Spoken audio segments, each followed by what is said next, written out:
Hi everyone, Sarah Williams here, and thank you for joining me. For about 20 years, there was a road in Taylor, Texas that essentially didn't exist in anyone's mind. It cut through cotton fields east of Austin, a dusty path running beside a creek that dried up every July. No traffic, no purpose, no attention.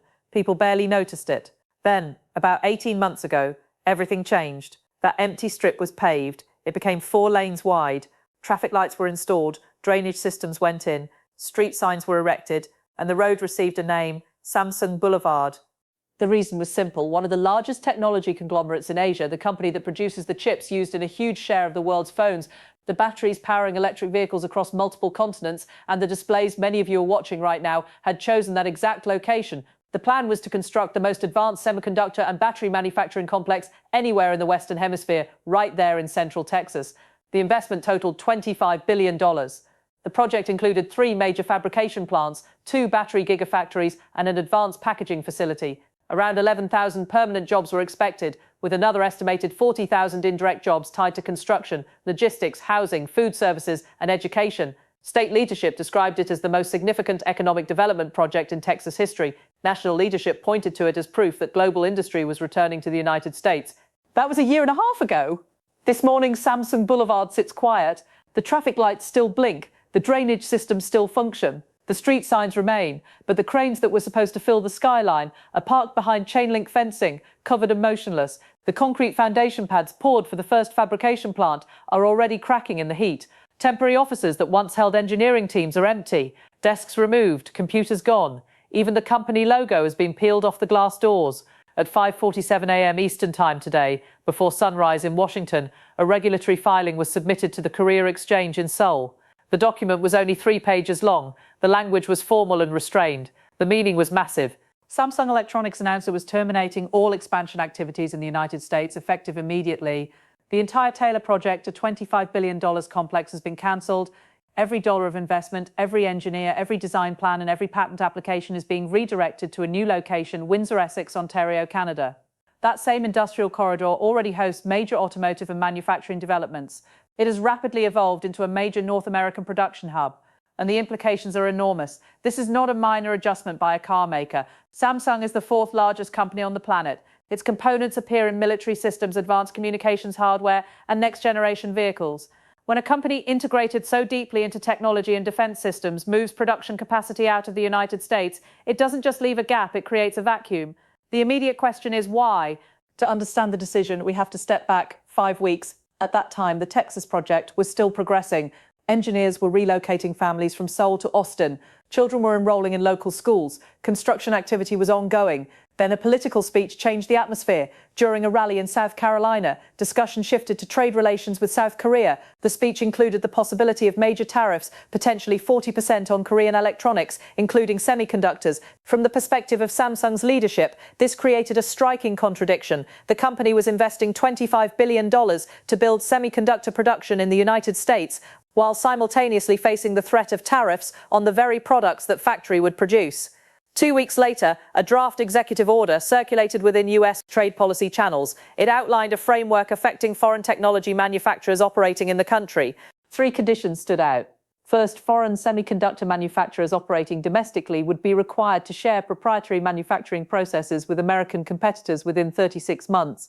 For a company whose competitive advantage depends on advanced fabrication techniques, that represented disclosure of highly valuable intellectual property. Second, foreign battery manufacturers would need to source 80% of raw materials from approved domestic suppliers within 24 months. However, current US production levels of lithium, cobalt, and nickel fall short of meeting that threshold for large-scale gigafactory operations. Third, companies receiving tax incentives would be required to procure construction and equipment domestically. Yet critical semiconductor fabrication equipment, including photolithography and deposition systems, is manufactured primarily in Europe and Japan, not in the United States. When these provisions reached leadership in Seoul, the conclusion was immediate. The investment environment had become uncertain. Internally, Samsung maintains a quarterly global investment classification report evaluating regulatory stability, policy predictability, intellectual property protection, supply chain accessibility, and government intervention risk. Previously, the United States ranked in the safest category alongside countries such as Germany, Japan, and the Netherlands. In the most recent update, it was downgraded to the highest risk classification. The report stated that policy volatility and unpredictable regulatory actions were incompatible with the 15 to 20-year planning horizon required for semiconductor and battery manufacturing infrastructure. The recommendation: withdraw from uncommitted US projects and redirect to jurisdictions offering long-term policy continuity. Around the same period, a private 4-hour meeting occurred in Singapore between senior Canadian leadership and Samsung executives. Preparations included pre-approved land zoning, completed environmental reviews, designed utility connections, and fast-tracked federal permitting. The financial package offered included $4.2 billion in subsidies, a 20-year tax holiday on semiconductor exports, and expedited immigration processing for up to 5,000 engineers and their families, with guaranteed school placements and rapid work permits for spouses. Canada also offered long-term fixed-price access to lithium, cobalt, nickel, and graphite, key battery materials, and a multi-party political commitment guaranteeing investment terms for 25 years, regardless of future elections. The comparison was straightforward: uncertainty versus stability. Financial markets reacted instantly. Samsung stock rose 5.8% in Seoul trading after the announcement. Several American semiconductor-related companies fell sharply due to lost supplier contracts. The broader US semiconductor index dropped nearly 4% within 2 hours, erasing tens of billions in market value. Meanwhile, Canadian markets surged and the Canadian dollar strengthened against the US dollar. Bond markets also responded, with US Treasury yields rising as foreign investors reassessed risk. In Texas, silence followed. The project that had been presented as a crown jewel investment vanished overnight. Now let's talk about real-world consequences.